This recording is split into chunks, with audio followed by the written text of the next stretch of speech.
Diene Sembene di ab leader bu PPC parti pour le progrès et de la citoyenneté demoon rek fële nga xam ne mooy Diokkul ngir rek doon participer ci benn projet bu ñu dippee Diokkul sans Sable doon leen may li nga xam ne mooy ay tonnu ciment yoo xam ne lim bi takku na torop waa Diokkul nag am mbégte ak contentement bu mag ci Baye Diene Sembene ndax jàppale bi nga xam ne moom leen koy jàppale ñoom waa Diokkul. te war nañ si indi li nga xamante ne mooy suñu contribution ñu indi ko fii si Diokkul incha allah bu ñu ko defee Diokkul nag noonu lañ koy defee HLM defee ko si segment su Rufisque Ouest yëpp mën naa fa am taxawaay bu mel nii pour que ëllëg incha allah bu ñu laajee seen kàddu ngeen xamante ne yàgg nañ ak yéen di diggalante lu baax kon ëllëg incha allah ñu ngi leen di yaakaar si li nga xamante ne mooy ëllëg yi incha allah le soir du 23 incha allah ñu génn ay une victoire éclatante incha allah boo xamante ne duñ ko laam-laamee fenn voilà gannaaw bu ñu sante yàlla di julli ci Seydina Mohamed ñu ngi leen di gërëm di leen sant parce que lii ku ko gis di nga kontaan trop boo dëkkee ci dëkk bi parce que lii ku ko gis xam na fi ñu ko teg foofu la jëm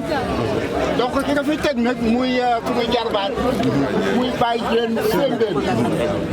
ñu ngi koy gërëm di nga sant ñu ngi ñaan aussi li nga man rek yi bu déwénee yàlla na nga man lu ko ëpp ñu ngay séntu fii di ko xëcce yàlla na la uyuse ci barke Seydina Mohamed ñun nag suñu waxtu si gàtt parce que gis nañu li nga taxawee fii gis nañu li ngay def aussi donc ñu ngi lay gërëm di la sant di ñaan yàlla may la li nga bëgg lépp li ngay nësal ci Tëngéej ak ci mairie ouest ñu ngi leen ñaan yàlla defal la ko ci barke Seydina Mohamed jeunes yi en les donnant des formations ñuy def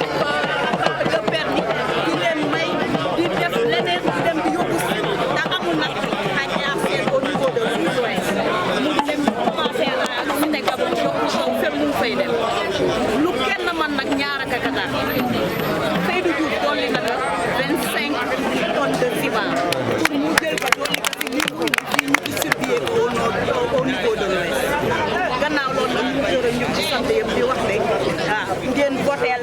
Baye Diene ndax ñu am changement waa Diokkul sentir seen bopp ouest bi sentir seen bopp ñëpp sentir seen bopp wasalaam. woy waxal sa kaw kàddu gi rafet na